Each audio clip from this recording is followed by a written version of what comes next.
You have reached the Geek Elite. Good luck.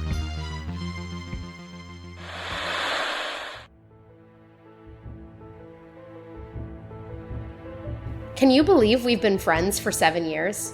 And it all started because I compared you to Alana the Lioness. Tamara Pierce really set the tone of our friendship. A love of magic, Briar Moss, fantasy, Briar Moss, powerful women, and of course, Briar Moss.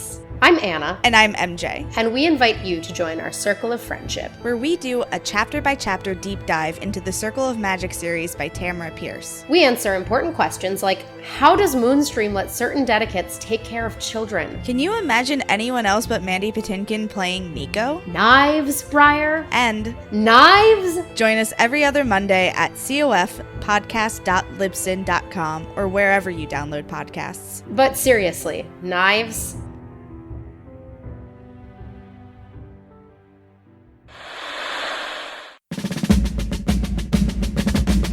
In my lifetime, I expect to see 3, 4, perhaps even more women on the High Court bench.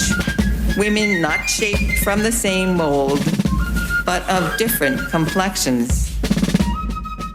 Welcome back to another episode of United States of Women. Woo woo! Woohoo! We are in season 4, episode 4. Yeah, season 4. Season 4. I just have to find the right file. I'm Elizabeth, and always I'm joined by my wonderful co-host, Jessica. Hi. And this is Geek Elite Media's history podcast all about the women you didn't know you knew.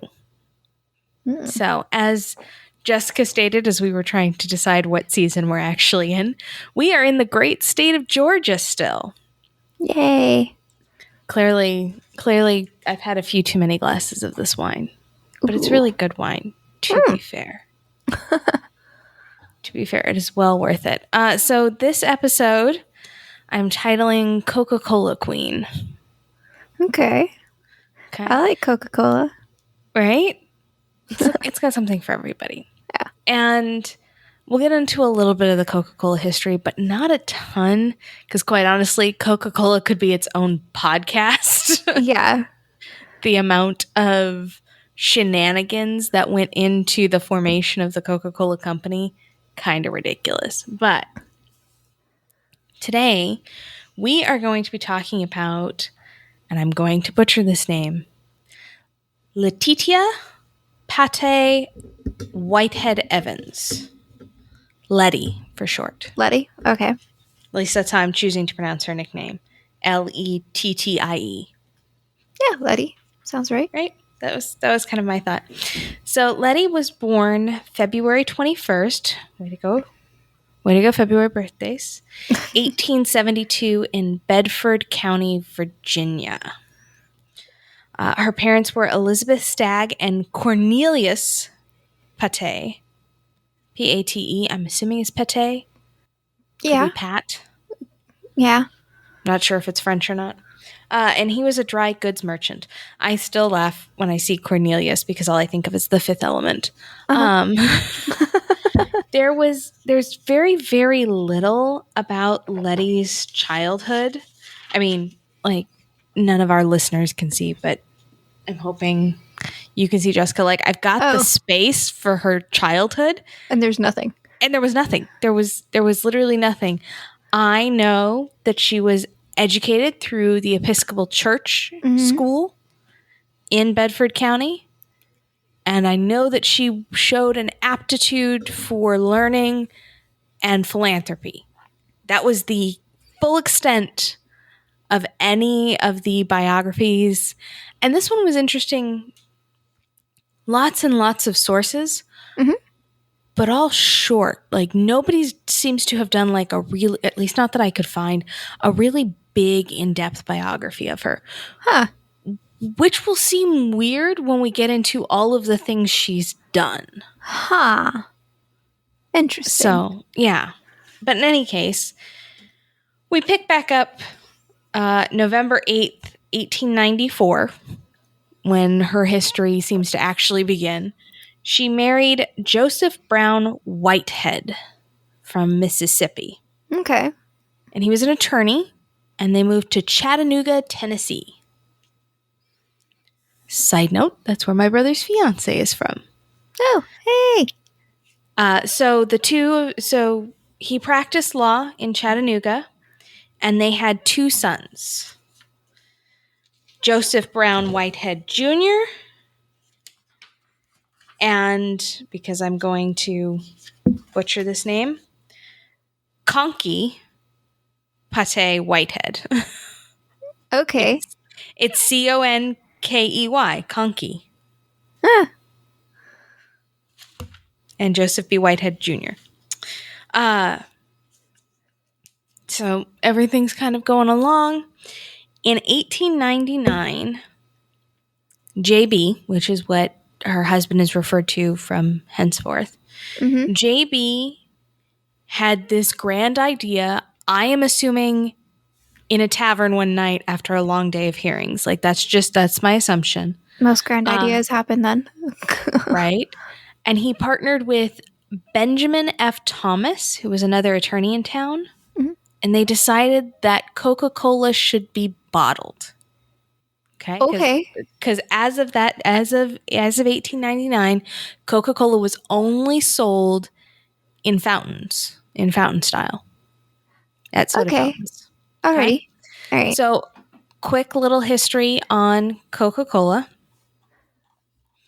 So, Coca-Cola was invented by John Pemberton, an American Civil War veteran who had been addicted to morphine and had a medical degree. So he decided to come up with something to replace morphine. Which was Coke, right? Which was basically Coke. And in 1885, he established the formula for the tonic Coca-Cola. It was sold in Columbus, Georgia, and he registered it as Pemberton's French wine cacao. Cacao Nerve tonic. Yeah.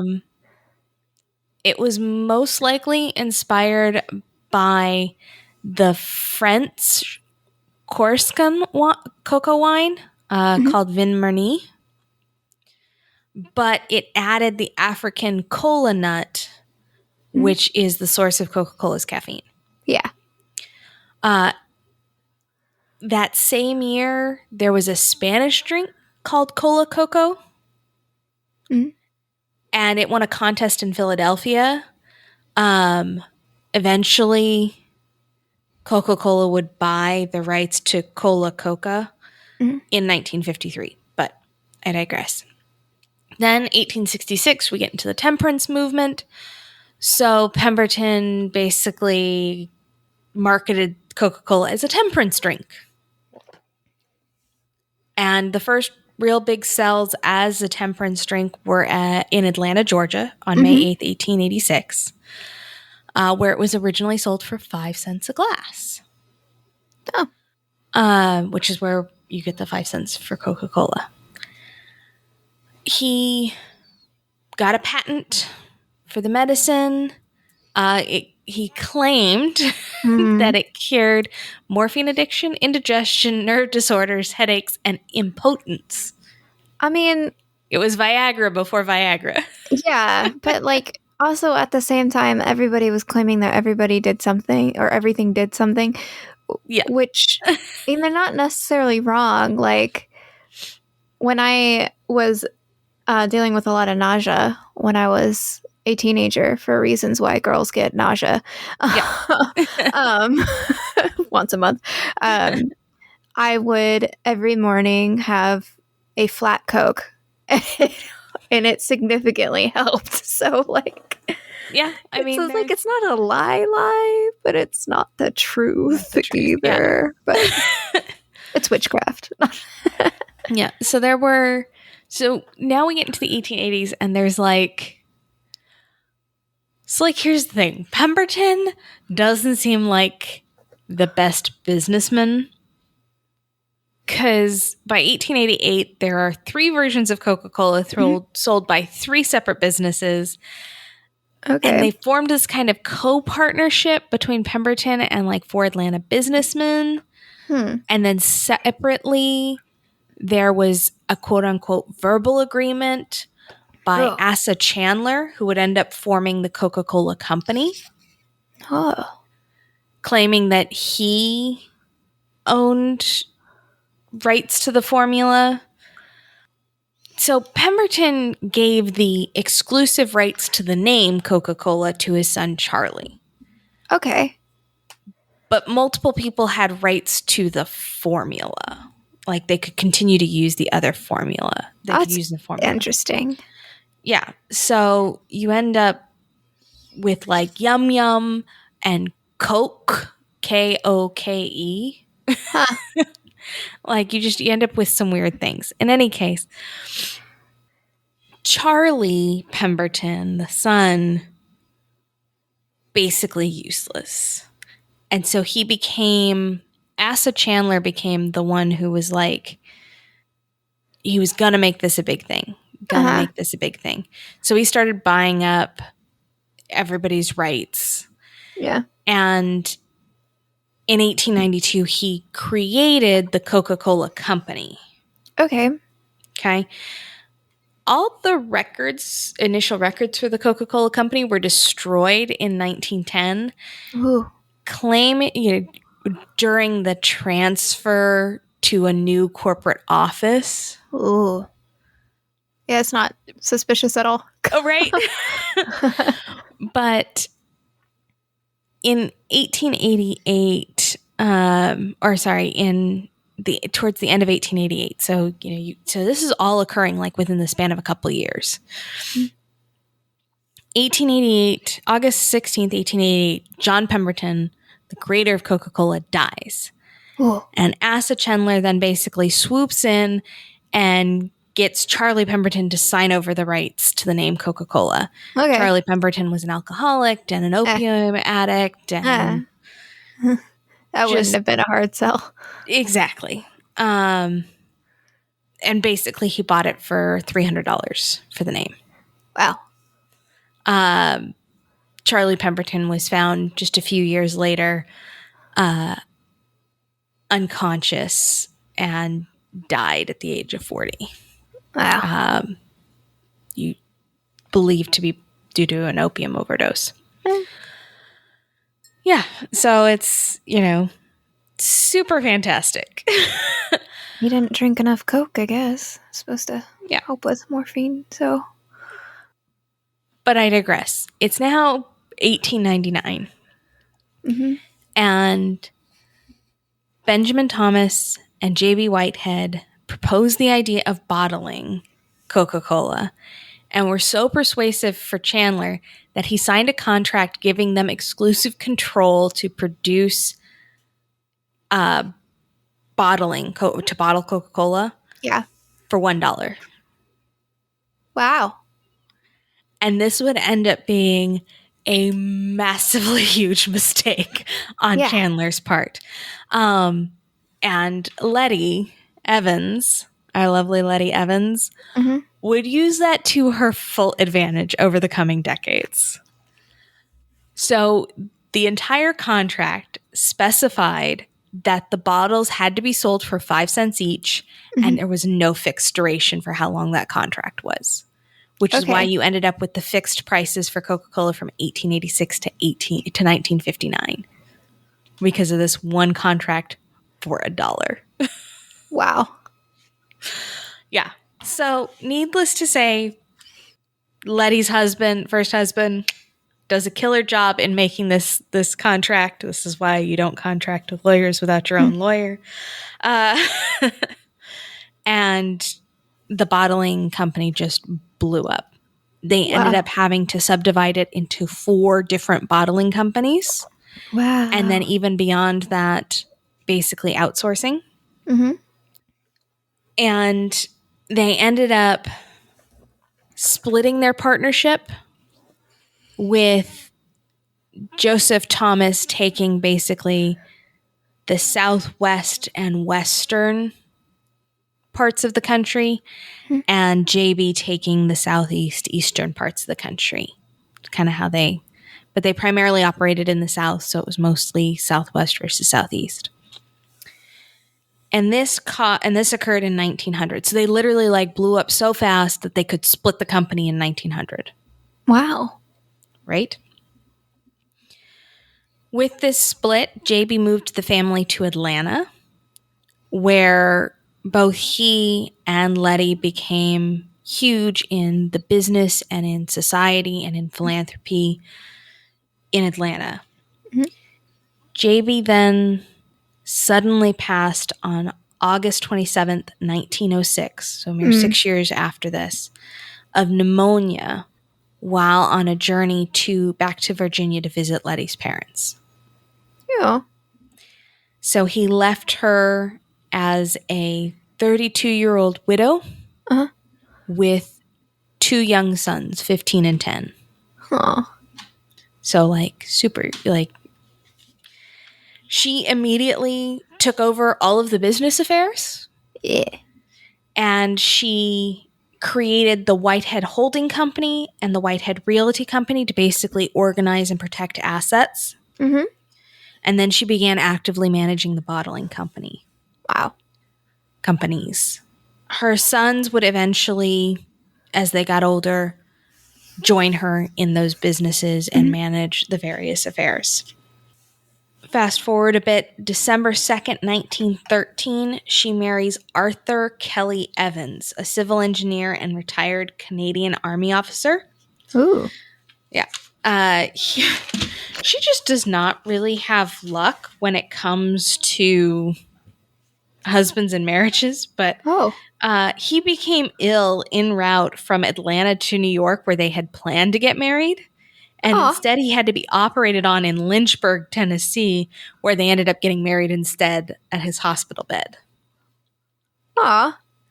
Luckily, they made a full recovery, but they moved back up to Virginia, and they regularly visited England before World War II, hosted parties, benefits, all sorts of visitors. She just basically started working the scene because at this point, her eldest had graduated from Yale and was helping with the business, and her youngest was on the way as well.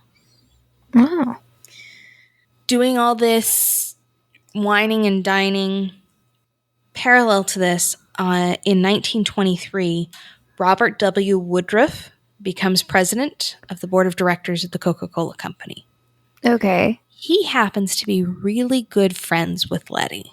Okay. So in March 1934, they strike a deal. Lettie sells the bottling company and those rights to the Coca-Cola Company in exchange for a boatload of stock in the Coca-Cola Company and a seat on the board of directors. Ooh. The first woman on the board of directors at Coca-Cola and one of the first at a major company. So she's just like, okay, Robert, you want my bottling rights? That's fine. Here's what I'm going to get. That pretty much sums up the business stuff because Lettie pretty much from that point and throughout this turns to philanthropy. So where I had like no information on her history, I have an entire page of the philanthropy she did. Oh. Like just an entire sheet of the philanthropy she did. So at JB's death in 1900, she donates $5,000 to help establish a memorial hospital in his name at the Georgia School of Tech, which becomes the Georgia Institute of Technology, GIT. Wow. So she just creates a hospital in his name. Like, here you go. Have fun. She becomes a member of the Georgia Federation of Women's Clubs. She donates and establishes schools and hospitals throughout Georgia and Virginia primarily, but across the southeastern seaboard, including Berry schools, Tallulah Falls schools, and the Scottish Rites hospitals for children. She builds a new Episcopal church for the church that she grew up in Bedford, Virginia. She establishes the boys' home. She funds and establishes the Boys' Home of Virginia. She establishes what would become the Bath Community Hospital. Huh. And this is all before 1929. Okay, so this is before she becomes on the board of directors at Coca-Cola. So from there, 1929, she funded the preservation of a customs house in Yorktown. Wow. For which she received this has got a ridiculously long name, Federation of Huguenot Societies of America awarded her the Cross of the Huguenots. I have no idea what that means. Okay. But she preserved the customs house, which is still standing today. Then obviously we get to World War II. Now she and her second husband, Evans, have been going back and forth to England, having a grand time. World War II breaks out. She then donates $50,000. Remember, this is 1930s. Yeah, that's a lot of money. $50,000 in gold. Well, that's a lot of gold. To the Queen's Canadian Fund for Air Raid Victims. Wow. And that was just her first step during World War II. Because in 1941, she donates the entire balance of her London bank account to the Wings of Britain Fund to purchase Spitfires planes for the war effort. And her only request was that one of them be named Virginia. Aw. So she's like, here, take all my money, go buy planes. Name one, Virginia. She additionally purchased ambulances, which were taken into France to help with the war effort. And she became the trustee of American Hospitals of Paris. Can we get I don't know, Jeffrey Bezos to be taking notes right now? Right? Right? Come on. When I get to the numbers at the end of this, it's going to be ridiculous. So there's World War II. Tragedy strikes just after World War II. In 1935, so I guess even in the middle of World War II. 1935, her oldest son, Joseph B. Whitehead Jr., dies. Oh. He had attended and graduated from Yale University, served in naval intelligence services during World War I, and engaged in the family's real estate and Coca-Cola bottling businesses. So he had helped out. In his will, he establishes the Joseph B. Whitehead Foundation in memory to his father. Oh. Then again, in 1941, tragedy strikes with the passing of Conky Whitehead. Oh. He attended Yale and then served as an officer for the Whitehead Realty Company and the other businesses. So the oldest took over bottling, the youngest took over the other businesses. Yeah. In his will, he establishes the Lettie Pate Whitehead Foundation in honor of his mother. Oh. And Lettie is so moved by this that it is to benefit indigent Christian women in 9 southern states, including Virginia and Georgia. Huh. In memory of her son, Lettie provides money to the hospital at Emory University to establish the Conky Whitehead Memorial Surgical Pavilion. Wow. So she did a hospital for her husband, a surgical pavilion for her youngest son. It opened in 1946 with state-of-the-art diagnostic laboratories, operating rooms, an emergency clinic, and rooms for patients. It was this that got her inducted in January 1947 to the Atlanta Women of the Year organization and her induction to the Georgia Women Hall of Fame. Wow. He goes, here, Mom, I'm going to set up a foundation for you. She goes, I'll do you one better. Have a hospital. Have a surgical pavilion. She then serves as the first woman on the Emory University Board of Trustees. All right. She also served for several decades on the Virginia Museum of Fine Arts Ooh. board. She donated to that museum a Salvador Dali watercolor and a 17th century tapestry, among many other gifts. Wow. Right? Because she just can't stop giving her money away, which I appreciate. Yeah.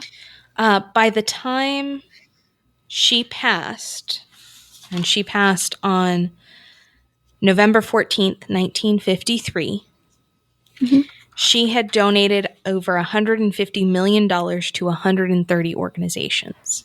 Jeez. And in her will, she established the Lettie Pate Evans Foundation, focused primarily in Georgia,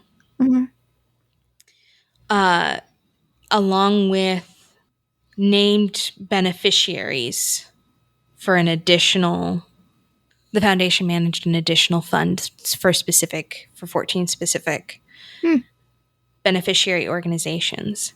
Yeah. By 2014, so this foundation is still going. Like you can still they are still handing out money, but as of 2014, the restricted fund, which had just the named, had distributed more than $962 million. Wow. And there's an untold amount having been donated through the general foundation. Huh. Right? Seriously. Bezos. Like 900, Take yeah. notes. Like You make 3,000 a second.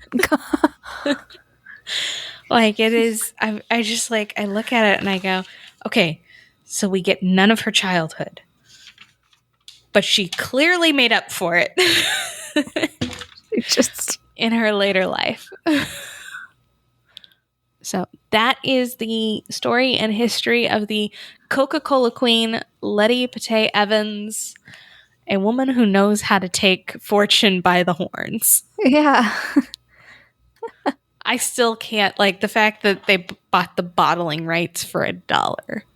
Oh gosh. Like, even in 1899, like, for $1.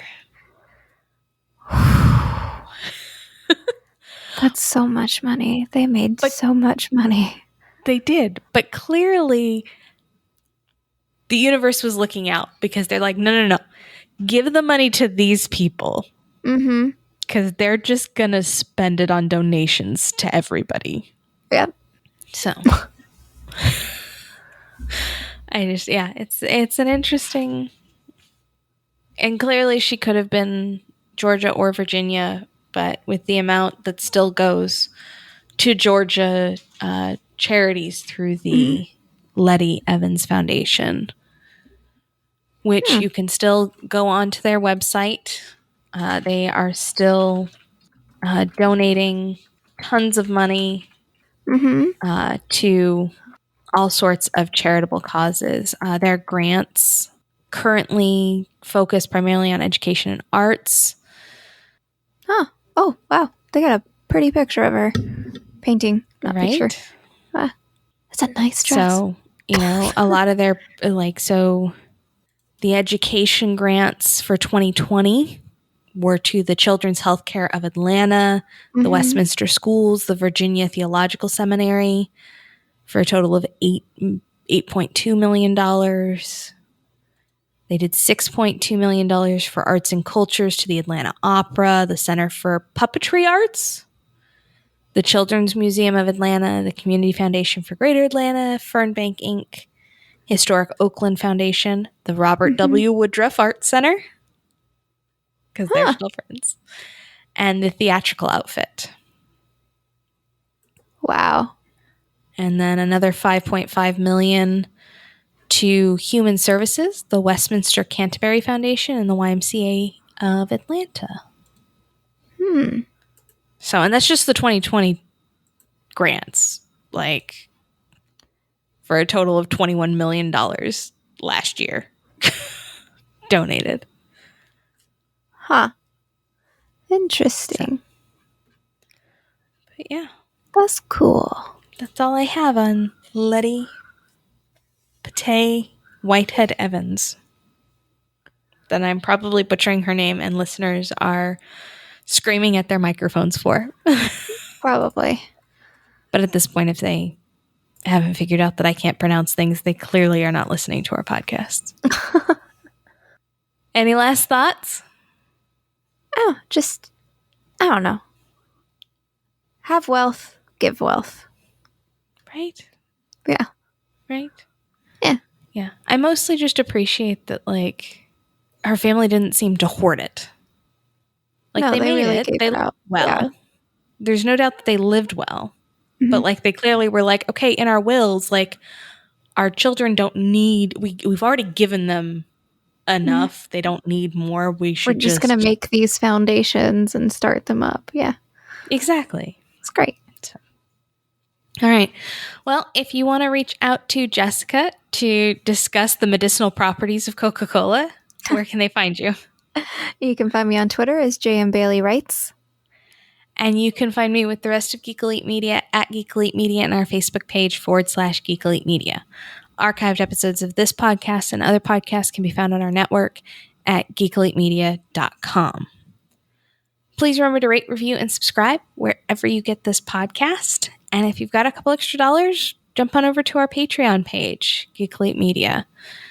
But until next time, this is the ladies from United States of Women saying, always remember to geek out. Geek out. This concludes our broadcast. Beep.